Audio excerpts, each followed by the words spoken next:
Okay. Welcome everyone to the September 3rd, 2025 Cottonwood Heights City Planning Commission meeting work session. Before we jump into anything, I'm going to welcome Jim Fung, new director here. And since not everyone maybe has had a chance to meet him, if we could just do a quick round table and do a brief introduction of yourself and maybe say what district you represent by the planning commission. Okay. You want to go, Sean? Yeah. Jim, good to see you again. Yeah. District 4 and I guess vice chair. Very good. I'm Gary Barnes, District 2, relatively new. I think this is my 8th meeting. Okay. You're counting them like a little check mark on the calendar. Exactly. Just hoping I can get through 1 year. Oh, you're good. Great. My name is Mike Shelton. I live in District 1. Right. I'm Dan Paulson, and I think I'm at large. I'm not sure I've got a district. If it were, it'd probably be 4. At least that's my voting district, so. Dan Mills, District 3. Great. Mike Smith, and I believe I'm at large as well, District 1. Hi, Jim. Welcome. Rusty Lugo. This is my 3rd meeting. Great. And District 2. Excellent. I'm pretty confident, but I'm going to it's been noted to verify. So, learning a lot. That's what I thought. Yeah. Thanks, Robert. Yeah. Thank you. Well, welcome. Do you want to Thanks. Yeah. introduce yourself? Sure. So Jim Spung, my first meeting. So hello to everyone. I'm excited to be here. I came from Taylorsville, where I was a senior planner for a while, and then kind of bounced around Utah for a little bit. I was in North Salt Lake for a little while, and then worked for a consulting firm in Denver for a few years. So really excited to be here. There's a lot of exciting things happening tonight. We're going to talk about one of them. So this is all fresh ideas for me. So I'm anxious to get your input and feedback and help steer the city where we think it needs to go. So great. Thanks. Awesome. Glad you're here. Welcome. And in reviewing the business session agenda, the only thing we'll have public comment and then consent agenda for minutes. So if we want to go ahead and dive into general plan, first you want me to confirm we can hear the person online, right? So Mark. Hi, I'm this is Mark Vlasic with Landmark Design. I'm working on the project and I'm unable to attend in person today. So I will be here to answer any questions and assist Aubrey, who's sitting between Jim and yourself. So thank you. You're welcome. We can hear you great. And if you want to introduce yourself. Hello, everyone. I'm Aubrey Larson. I work with Mark at Landmark. Okay. Let's dive in. Yeah, so let me share my screen here. We've got a PowerPoint. I'll actually turn the time over to Aubrey with Landmark Design, and she'll walk through the draft. We sent the draft to you. We didn't expect you to read it before tonight. So, tonight is really intended to introduce this document to you and I guess let you all know what our expectation is for how you're involved. And then we've got a joint work session scheduled with the council on October 21st. And that's really when we'd like you to review the draft and, take notes, write down things you like, things you don't like. And we're hoping that meeting will be really productive in getting everyone's opinions and perspectives so that we can give the consultants direction as to what revisions need to be made to then bring it back to the planning commission for the formal public hearing and adoption process.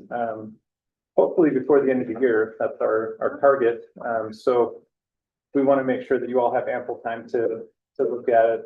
We also don't want you to feel pressured that you have to adopt it before the end of the year, but and we'll talk about that a little bit later in the presentation. So could you, maybe for everyone's information, let us know what is the planning commission's role in the general plan? Is it to review and get feedback on it? And then next steps after that, it sounds like we would vote on it, or is this a legislative item and it goes to the council? So yes and yes. Okay, So great. the planning commission is an advisory body to the council. So the council will formally adopt it as policy for the city. But in my experience, the council heavily relies on the planning commission because it's your realm. It's with creating a general plan for the city. So, you know, I don't know how Cottonwood High School will view this just because I'm pretty new, but in most cities, the planning commission does the heavy lifting with, you know, a lot of the into the weeds conversations. And then the council will look at it from a higher policy level. And like I said, really rely on you all for your expertise and knowledge with development and patterns and trends and the vision for the city. So your voices are very important. And we, as I said, we encourage you to let us know any of your thoughts. I mean, about anything in the document. It's all free game. So we'd like to hear from you. You all live here, so you have a very unique perspective. Thank you. All right, Aubrey, let me minimize a lot of this. That's what's up. Oh, yeah. Yeah.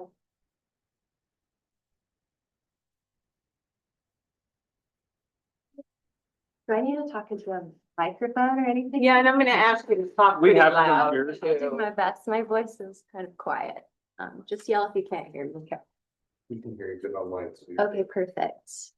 Okay, we'll get started. I think Jim's intro was perfect. I don't have much to add. We're here to set you up for success as the planning commission and making a decision about the general plan and moving it forward. So I'm going to give you a little bit of background information this evening, you know, about the history of this project, and then a very high level overview, and then hopefully you'll have some time to really dig in and read the document itself. If you have questions as I go, please just stop me. As I was saying over here, if there's hard questions, make sure they're directed to Mark online. Okay, hopefully. Oh, you might just see the page down because it's not our PowerPoint.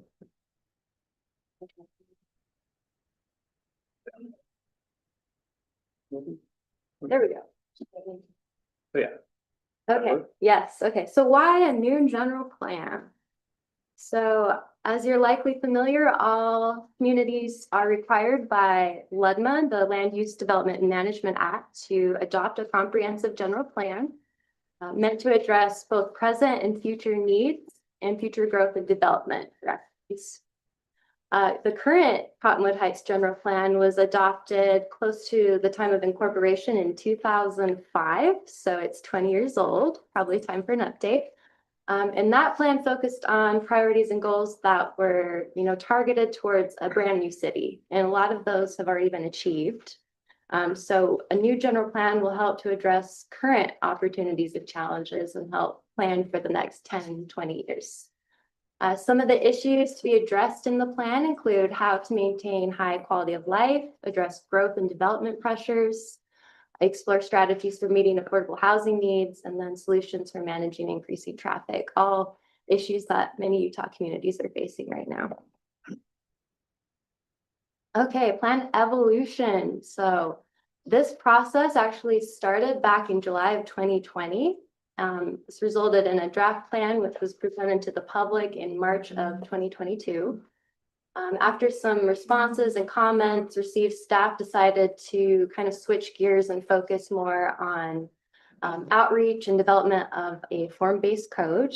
Once that code was completed, efforts to complete the general plan were re-established in late 2024. And then the document before you is the current draft of the plan and result of recent planning efforts. General plan snapshot. First, I wanted to just talk a little bit about the role of the general plan. It's meant as an advisory guide to land use decisions. And I think a key word here is general. Some cities get a little caught up on the plan and think it needs to have every detail, everything laid out, but it really is meant to just be a roadmap for the community and generally provide some directions. It describes where you are now, where you want to be, and then how are you going to get there, usually in the form of goals and implementation strategies. It does not create regulations or requirements, but it might recommend some new policies, strategies, regulations as implementation strategies. And then under state law, public infrastructure needs to conform with the general plan in order to be authorized and constructed. So a general plan is required. So what should go in the document itself? Utah code allows for general plans to contain any elements that a city feels are appropriate. But per state code, there are 4 sections that are currently required. Those are land use, housing, and transportation. And then water use and preservation is a new requirement as of 2022. So for Cottonwood Heights, these are the 8 chapters in your draft general plan, and I've highlighted in blue the ones I mentioned that are required by state code. So there's an overview and intro. We go into land use, moderate income housing plan, transportation, economic development, water use and preservation. I will note that this new element is required to be adopted by the end of this year as per state code. And then chapter 7, recreation, chapter 8, sustainability. So if we dial down even further to these elements or chapters, how are they structured? I like to generally think of it as these 3 elements. First part of the chapter usually defines the current conditions or existing conditions.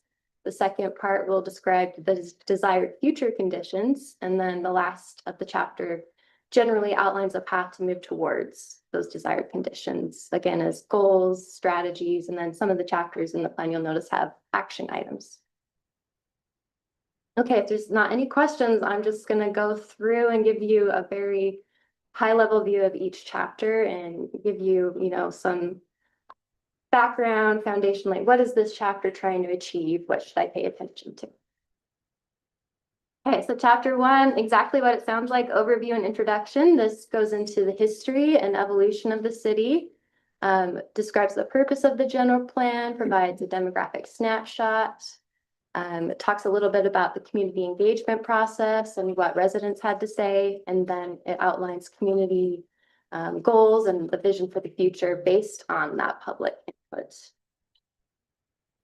Chapter 2, land use, required by state code. This chapter is meant to designate future land use vision and map, and it's meant to describe all the things that make Cottonwood Heights a great place to live: housing, jobs, recreation, public facilities, open spaces. It outlines population density and building intensity standards by land use category. It's meant to reflect community priorities, and for Cottonwood Heights, there was a desire to focus on smart growth principles, and that comes from existing plans and public input.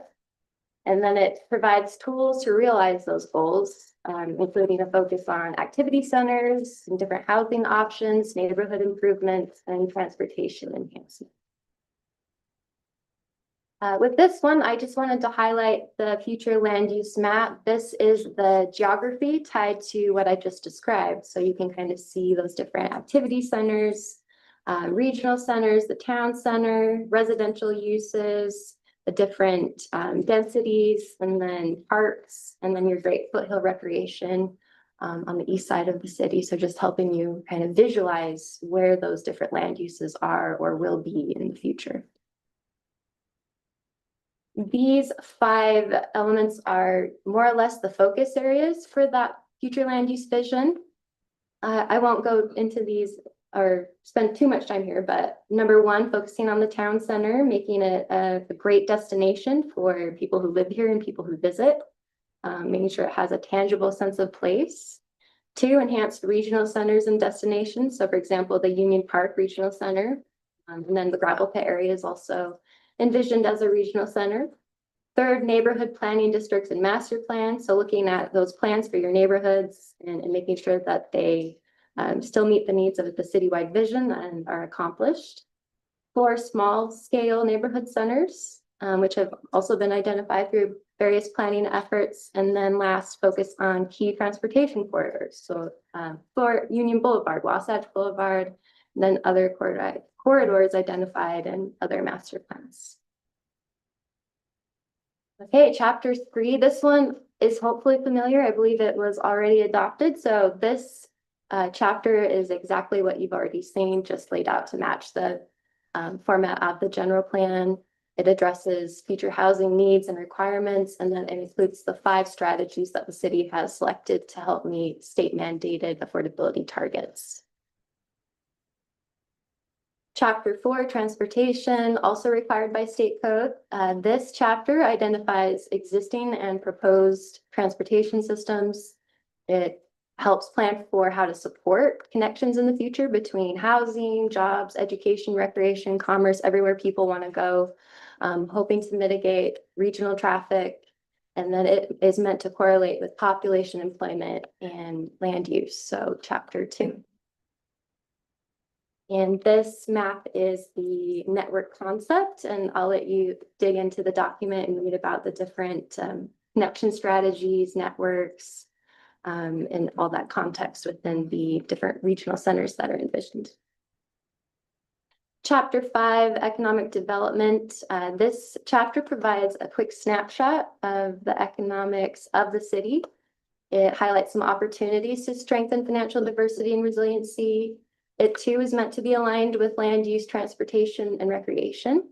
And going back to the principles of smart growth, there's a focus on how that can be achieved through an economic lens. And then that includes complete streets and pedestrian-friendly centers. Chapter 6, recreation. This chapter examines the city's green assets and trail networks.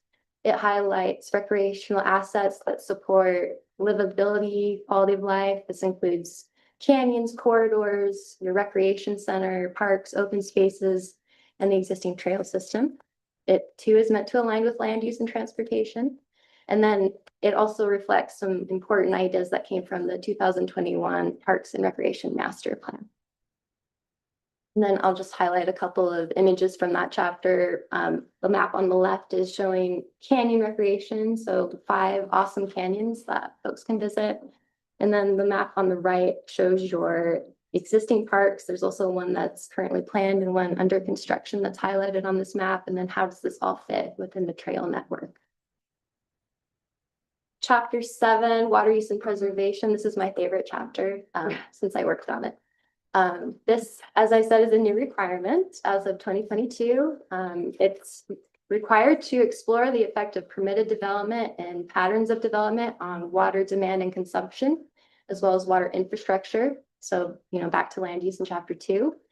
It explores methods of reducing water demand and consumption per capita, and that looks at both existing and future development and land use. And then it recommends some modifications that can be made to be more water wise and eliminate wasteful water practices. So for Cottonwood Heights, regionally, you fall within the Jordan River Basin, one of 5 river basins that drain into the Great Salt Lake. And thinking regionally, how do we all work together to support wise use of water and stewardship? And then I think another important thing to point out is Cottonwood Heights is not a water provider. Water comes from the Salt Lake City Department of Public Utilities, and then a very small portion is provided by Jordan Valley Water Conservancy District, and kind of seen green. So we talk about that in this chapter and describe conversations we had with those entities and some of their insights and recommendations. And the last chapter, sustainability. This chapter describes the city's commitment to a sustainable and resilient community. It summarizes and supports your existing interlocal sustainability action plan that was created with your neighbors. And then it was, I believe, adopted as part of the Cottonwood Heights Sustainability Master Plan in 2021. And with that, we can talk about next steps, or if there's questions about the chapters or any of the content, just let me know. I have a question about the water. You didn't mention anything about the little Cottonwood Creek that flows through. Who has any control over that? That's a great question. I'm not 100% sure. I'd have to look into that. Because you're talking about water use and preservation and all that, which I think is really great. My experience with Little Cottonwood Creek is that there are 4 or 5 different entities that have claim on that. There's various bitch masters that have claim on that. It seems a little confusing to anyone who's. So it sounds like it might be tied to secondary water, which is not required to be addressed in that element. But we do talk a little bit about watershed health and how the network of streams and groundwater and aquifers and how that works together. So that is one way that it's addressed, but I could definitely look into, figuring out a little bit more context for the stream. It's for the average citizen living in the area who wants to have access to that in some form. They don't know who to talk to. There's too many different organizations that have some control of that. There's the county, there's an old water issues, there's all kinds of entities that have some say about issues. So just some kind of effort to Yeah, no, coordinate. that's a great question. Nice. Is that the creek that funnels into Crestwood Park Yeah. eventually? And then from there, it gets diverted off in a bunch of different directions. Before there as well. Probably gonna have the same issues with Big Cottonwood Creek. Yeah. Yeah.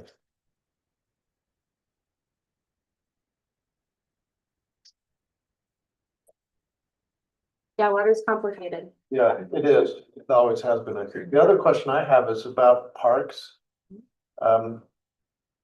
Who is it that has input into the actual design of park? The boys or whatever, the swings that are in there. I will defer to Mark or Jim on that.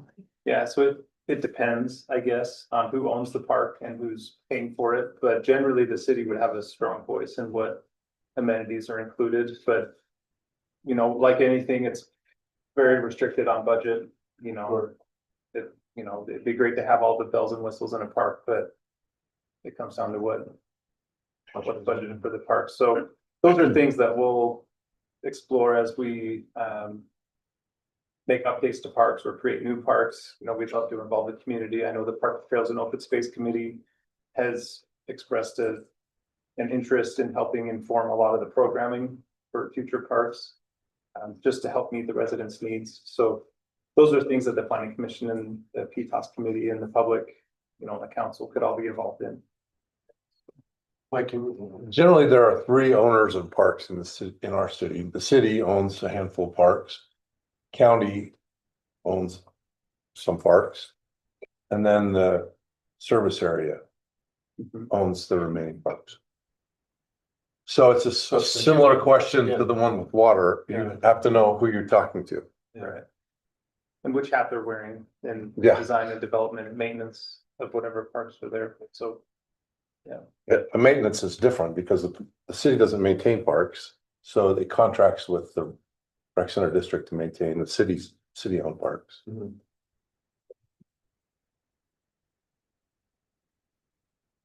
Other questions, comments, jokes? What's CC? What does that mean? Oh, for sorry, work city session? council and Okay. PC planning. Okay, thanks. you want, I can kind of walk through. Yeah, please do. So this is the schedule that we've outlined, and this is tentative, it can change, but this is the target for what we're hoping to have happen. So on September 16th, we'll make this probably the same presentation to the council and the session, introduce the draft to them, make them aware it's happening, and then to give them time to read the document before our joint work session, which we'll see is October 21st. That would probably be a little bit longer of a meeting, maybe an hour or two to really get into the weeds. I'm not aware of any controversial topics in Cottonwood Heights. I know there are a bunch. I'm just being facetious, but that's an opportunity to really say, these are the policies that we want to establish, and this is the vision that we see for the community over the next, 10, 20 years.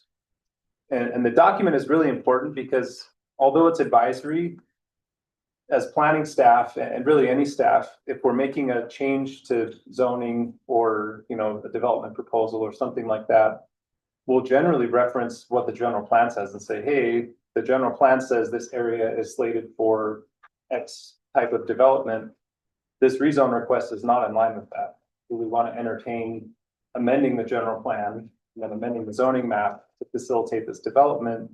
Or do we stick to what the general plan says and say no to this person because it's not the vision? So it's really the guiding document to help us understand, what the city's already decided for a vision, and if, changes or things like that should be entertained. And those are all things that both the planning commission and the council would review as they come in. So the document is important. In addition, there will be several code updates that we're working on. And the general plan is really the roadmap for how we amend the zoning ordinances to facilitate the development that's established in the general plan. So it really is a roadmap for the future. So that 21st meeting, we're hoping will be a really productive meeting in, you know, as I mentioned before, giving the consultants direction to say, you know, these goals and policies are great. These goals and policies, we need to talk through some more and to see what we want to do, or maybe we change them to something else. So before that meeting, we'd like you to get your ideas down. And then we put in there the first week of October, we'll highlight this project in the newsletter for the community. And we'll have a link to a website that the public can go to, and they can review the document and weigh in and provide input online, so that, you know, we're getting the planning commission, the council, as well as the general public's input to help inform the revisions for this next draft that will then come back to the planning commission on, we're hoping November 5th, to have a public hearing and then recommend approval to the council. And then we'll turn it over to the council for them to review and then formally adopt, hopefully in November, December timeframe. So we'd like to think we're giving folks quite a bit of time and a lot of opportunities to weigh in and provide input. And as Aubrey mentioned, the project started back in 2020. So there's already been several public involvement things. Since that time, elected officials have changed hands. Planning commission, I'm guessing, is a different group. And some of you may have been here. So there's a lot of different voices, but, you know, generally we think that we've captured the general consensus on what people think is the best direction for the city. But you can't make everyone happy. So there will be a lot of hard conversations, I think, but deciding what stays and what doesn't. Any questions on the schedule or? So the goal of our goal on the 21st, we all need to come prepared, having reviewed the general plan, noting any Yeah. questions or items for discussion, that kind of thing, so that it is we come out of I would envision that we come out of the 21st with really a document that we are all in agreement with. Right? Yeah, and I think it would be looking at the more high level goals that are in the draft. So, you know, each draft or each chapter, as Aubrey mentioned, has, you know, existing conditions, which it is what it is, and then the vision, and then the next steps for how to get to that vision. So it's making sure that the vision is accurate, but also the steps we're taking to achieve that. And staff can obviously help guide those conversations, but at the end of the day, that's kind of our marching orders for what we do as staff to help propel the city forward into the future is implementing the plan that was adopted. So, and it's a living document. You know, it's common that every couple of years a city would do a reevaluation of the plan and say, hey, we've done all these things that we said we would do. That's awesome. Markets change. You can shift goals or change things as you see fit, but generally, the plan should have a cohesive vision for the community. Is there the ability to review the plan from 2005? Like, is that available? So yeah, it's available on the website, and I can email that to everyone. So that's the current document that we have as far as a policy guide. So this draft would replace that old version. I've got a few thoughts. I might recommend that there are probably 5 or 6 behind the scenes documents, you know, the Wasatch Boulevard Master Plan, the Fort Union Master Plan, the form-based code, the town center plans, that all are going to kind of overlap, and those in many cases supersede what was there in 2005. I think I'm imagining that the things that we want to be ready and just anticipating public comment, that a lot of these plans, although overlap, and some things we may have to make a qualitative decision about. This, now that we've got the town center, for example, should trump what was in the Fort Union Master Plan. Form-based code may supersede what's going on in these nodes in some different ways too. I wanted to just ask a couple questions about the land use map on 22, if we can pull that one up. You've had it a few slides back, That in this presentation. Yeah. Yeah, page 22. right there. Yes, that I get excited about this, but I do know that there's iterations of the different plans that code these in different ways. And what's gonna happen is that people are gonna zoom this. So being really, really comfortable, as we talked about, for example, like with form-based code, there was some discussion with this group over the years of being strategic about how that's gonna be implemented in terms of are we gonna start with the town center? Are we gonna move further west? Are we gonna do all of it wholesale and just addressing a little bit in strategy? And that might be worth some generative discussion because form-based code has some implications for the town center, for the gravel pit, and for our centers that are already operating a little bit right now. Another piece of feedback, being ready to address those activity centers in this portion of the document, just because form-based code is not necessarily something that everybody completely understands. And we're trying to make sure that doesn't feel like a buzzword. Some people may get concerned that this is, like a left versus right thing, or that there's some agenda behind it, and being able to explain in very, very comforting terms that this is, I think when people understand it, I think it will be more universally accepted. And then with the transit corridor map, I think the Wasatch Front Master Plan, I think it's important that people understand how much control we do and don't have over these areas that are not Cottonwood Heights Road. Sometimes there's a perception that we can do things that we can't. Right. We can't completely deliver on, and that the contrast between that road, for example, and Fort Union Boulevard is so stark that we can do just about anything we want with Fort Union Boulevard, and we can do just about nothing with Wasatch, other than to thank UDOT for even asking our opinion, whether they do anything, including wad it up and throw it into the trash. Right. I would also love for us to have something really current in terms of with the 2034 Winter Olympics. I know that Carlos Becerra is not giving any kind of lip service to anything other than the transit up in Summit County at Kimball Junction, trying to add another rail to Front Runner. I mean, I don't see anything that's saying more high-speed buses and things that would indirectly affect ski traffic and things that are keeping our residents up at night. If there's any quiet conversations that you guys feel even remotely optimistic about the future in terms of either federal highway money or opportunities for UTA to grow in ways that would benefit Cottonwood Heights, that I think there will be an expectation of that conversation. And as an alternative to talk about are there any homegrown solutions in terms of like little baby transit things along with the town center that even if they're a little aspirational.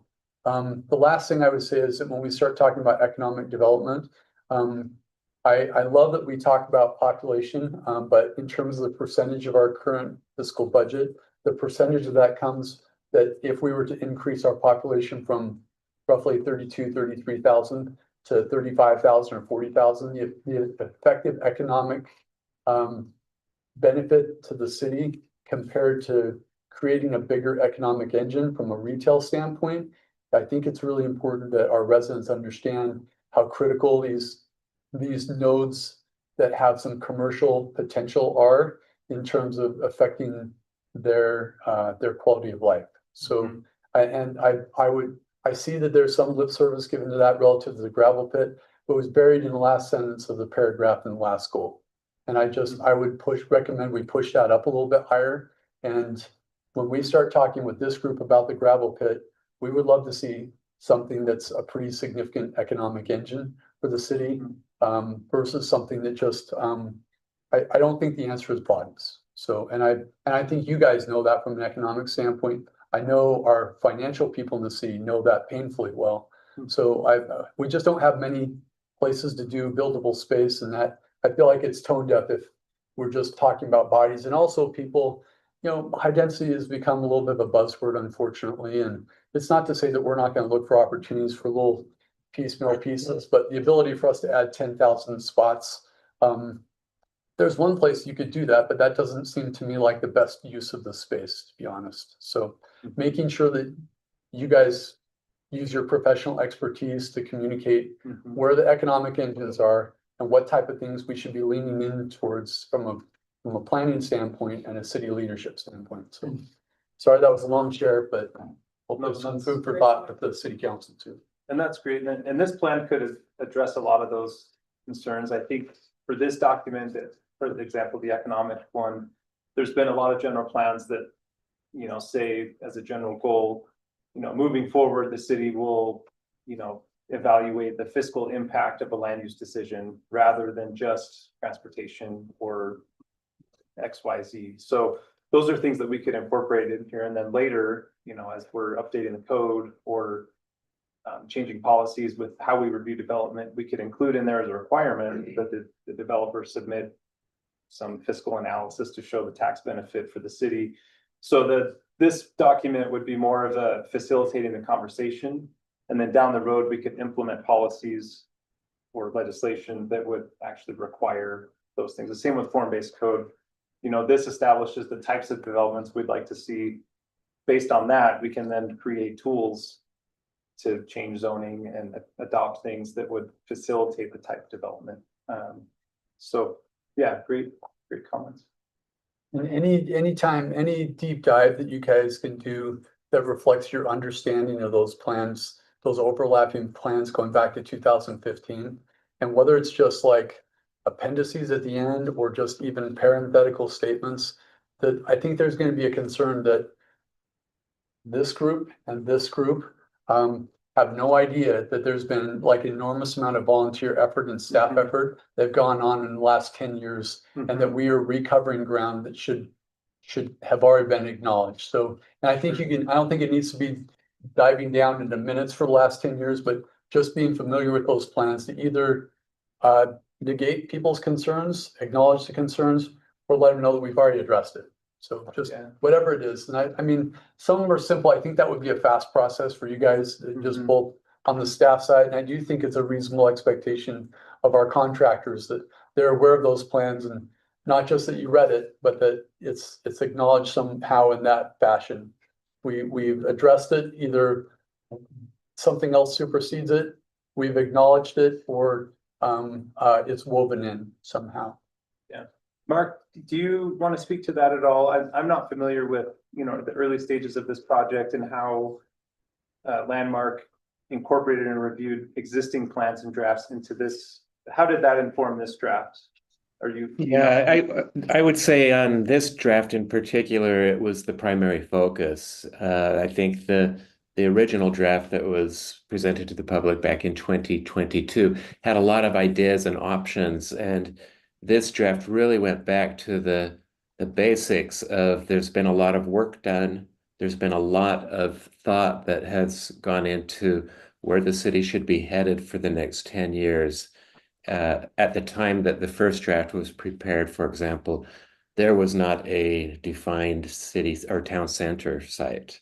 And so since in the last 3 years, those efforts have really come in up with their own studies and that have been adopted and that have received support, particularly from the Planning Commission and City Council.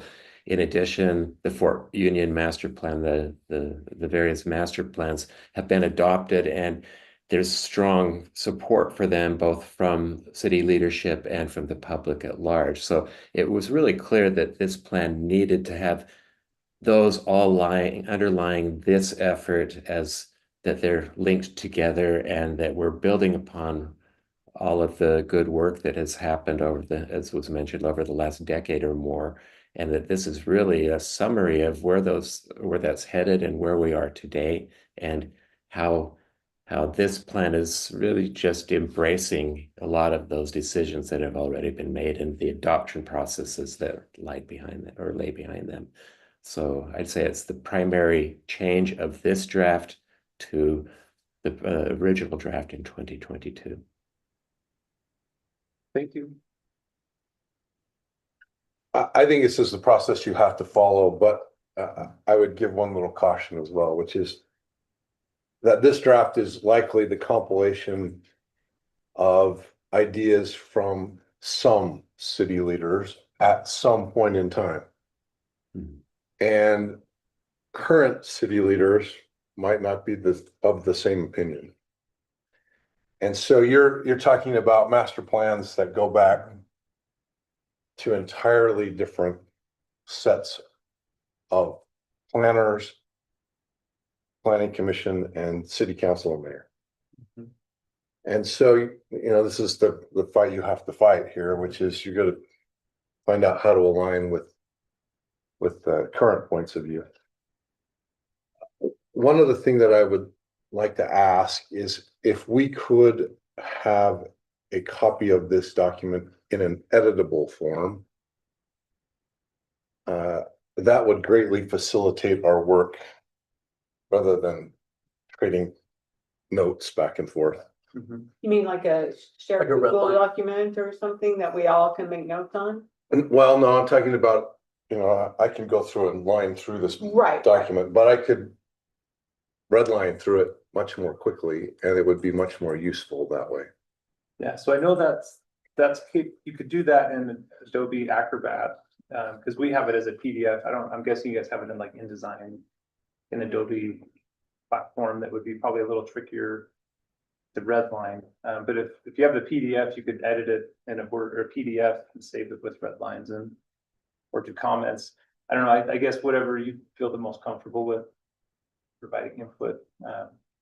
And then we as staff, because we're collecting comments from several folks, and we'll consolidate all of those comments into one version to then provide the consultant so that they can go in and make changes. Yeah, I guess we can think the best way to communicate those comments. You don't need the graphical side of it, but even if it's more on the text side, I mean, if it's a little more bare bones, converting it from InDesign to something that's a little more rough, I mean, I think it might make us more useful to you guys from a staff standpoint. It may just be if the preponderance of comments, the ability for us to +1 or +2 or +5 a particular comment versus like, if only one of us feels strongly about it, it may be like, okay, well, Mhm. noted, but you know. Moving on. Yeah, the ability for us to be helpful to you. I think it's harder in a 1 hour meeting when we're just kind of doing drive-bys on everything, which I think it makes it hard for you guys too. Yeah, and we can, just gonna put schedule here. We can meet again before that joint work session. Looks like we've got a meeting October 1st. We could carve out some time to go through, you know, anything that you guys want to talk about in that meeting to help make the 21st meeting a little more efficient or streamlined. Because I think, I mean, there for sure will be a lot of things that some of you all will have contradicting views on that we can hash out as a planning commission to then go to the council joint work session with the more cohesive vision of what everyone thinks. So we're certainly welcome to do that as well. Great.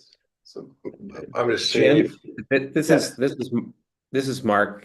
One comment I would like to make is I think that we really value all of your comments, and any way that we can get your comments back to us would be great. I would almost, sounds very old school, but you know, just giving every member a printed copy for people that don't have access to Adobe editing tools, those sorts of things, would be valuable if we could just get handwritten notes or attachments or sticky notes on a physical copy.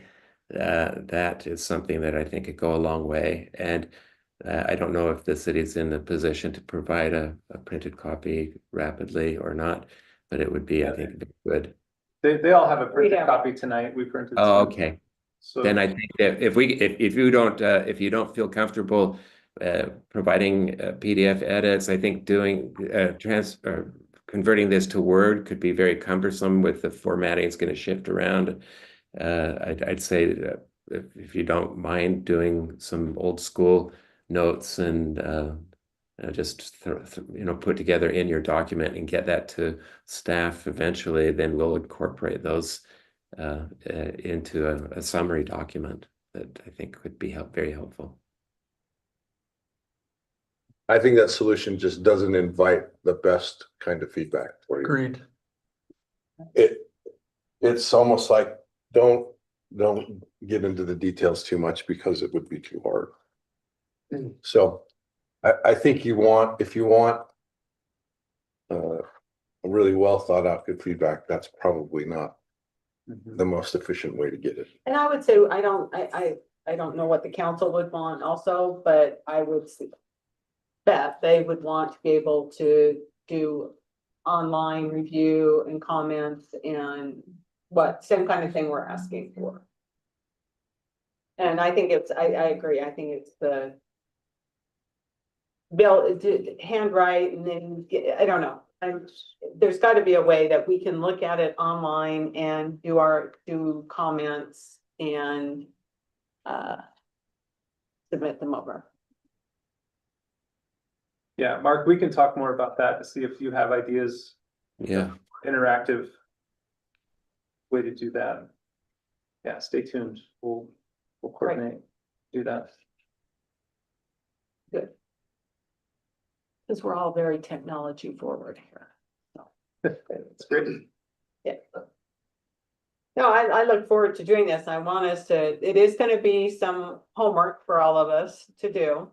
And we don't have many times where we have, but this is really important that we do and that we take the time to really dive into it and give that commentary. Because I want us also to be prepared to have a really valuable discussion with the city council on the 21st. Mhm. Be prepared and be ready to do that. I really like the goals.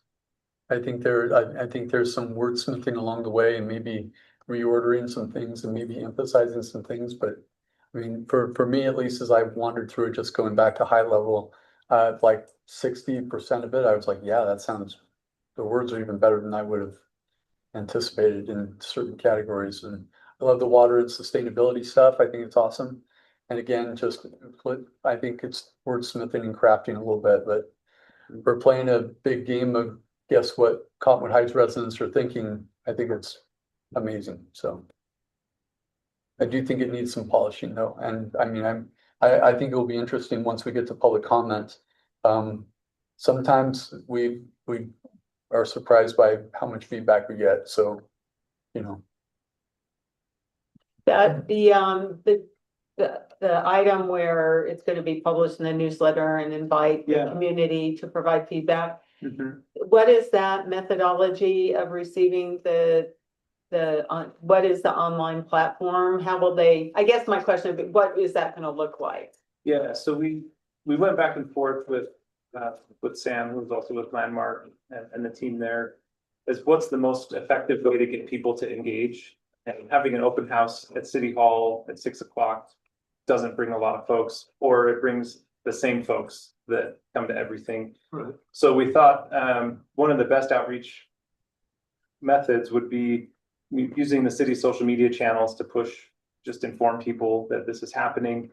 And then in the newsletter to have an article featuring the project, giving a brief narrative of what it is, why we're doing it, and then having a link or a QR code or something in there that people could go to get the full draft. And then on there, we're hoping to have an interactive, maybe not interactive, but an area where they can submit comments to staff and to the consultants, so that we can start collecting the feedback, folks. And So like not feedback in terms of they read this sentence and it's the feedback from this sentence, it's general, more if they have a concern about a particular item or something, they'll get that feedback. yeah, so we're going to work with the consultants on the best way to do that. This is what they do, so they have a lot of great ideas. I'm not sure if it's going to be, structured questions where people are answering things, or if it's just an open comment box to say, I like this about the plan, I don't like this. So it's still in progress, but we're hoping that in the next few weeks, we'll have that sorted out so that when the newsletter is released, that will be available for folks to engage. And it will be available until we take it down. So we're hoping that before the work session and before the public hearings, that people have had time to get familiar with the document, and that, it will spread by word of mouth so that everyone will be aware at least of draft is available right now with our meeting, notifications for today, right? Right. Okay, so I would recommend, just for the sake of everybody in the city, that we've had the gotcha situation of, I didn't know.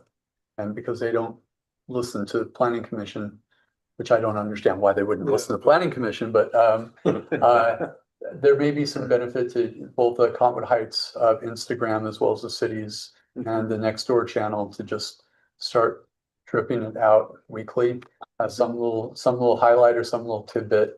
And then I just being careful about what questions we ask, the questions that we want to have the answers for. And I just don't believe in asking for people's input if we're not willing to consider taking it. So phrasing that very carefully.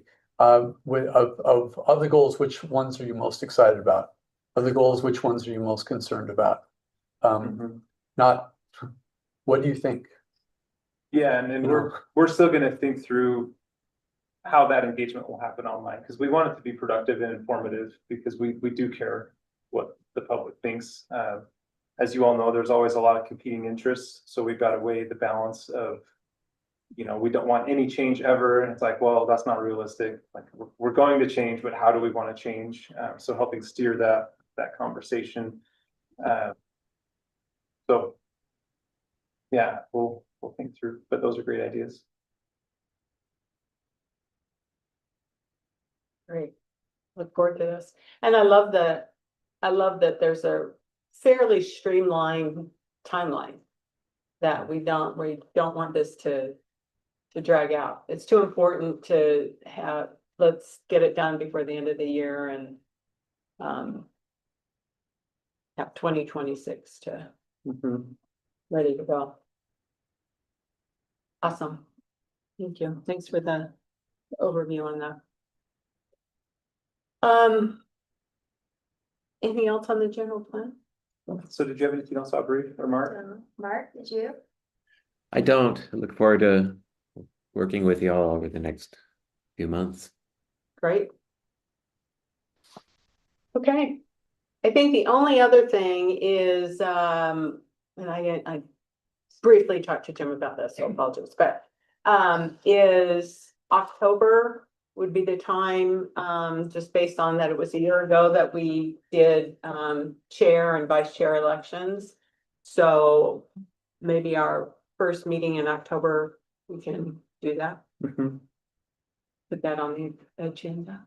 And I had one other thing. So I sent out an email a couple of weeks ago about the upcoming APA conference that will be at the Gateway. So if anyone's interested, please let me know, and we'll get you registered for that and send you the proof of registration and all that stuff. So those are generally really good conferences. I know in the past, it's over 2 days, so Thursday, Friday. Typically, the second day has a track that's specific for citizen planners or planning commissioners, where every session that day is geared towards commissioners. So it's really helpful. In the past, they've had some of them available online, but it's usually just in person. And it's great networking. There's usually a lot of commissioners there that are collaborating, and, you know, lots of the nerdy planners from the state assemble, but it's really informative. And the fall conference is nice because it gives us a good lens for the next legislative session of what people are talking about, what's going on in the committees right now. There's been a lot of, you know, talk about a lot of things, and as you all are aware, every year there's hundreds of bills that are proposed, but not all of them pass. So the conference is a good way to get up to speed on a lot of that kind of stuff as well. So What's that? What's that? When is it again? 9th and 10th. October 9th and 10th, and it's at the Gateway. So it's at the Megaplex, the Gateway, and I think there's a few sessions at the Depot right over there as well. Did you say the second day is usually more focused on? Generally, the link I sent has the draft agenda, so it breaks down all the sessions and what time they are and what day. And then on the website now, there's probably a full booklet for the conference saying who's speaking and a short bio of who they are and where they're from.